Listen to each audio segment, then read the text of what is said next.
Maswerteng hapon po mga ka-STL. Narito na po ang resulta ng STL Rizal para sa araw na to, second draw November 21, 2024. Araw ng Huwebes. Naway ang mga natayan nyo pong mga numero kanina ay manalo nawa ngayong hapong ito 4 PM. Kaya kunin nyo na po ang inyong mga tickets. Narito na po ang resulta.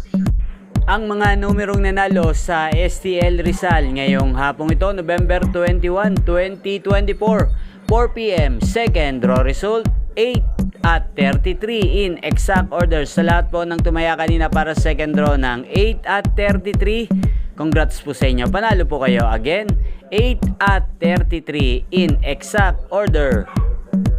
At shoutout po natin ngayong hapong ito sa STL Rizal, si Ate SP. Ate SP ng Rizal, shoutout po sa iyo. Naway isa ka po sa swertihin ngayong hapong ito sa STL Rizal.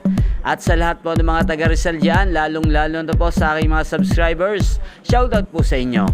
Atin nyo pong napanood ang resulta ng STL Rizal sa channel na to, Roderick Hernandez TV. Maraming salamat po sa patuloy nyo pong panonood at pagsuporta sa aking channel. Magkita-kita pong muli tayo mamayang alas 8:45 ng gabi.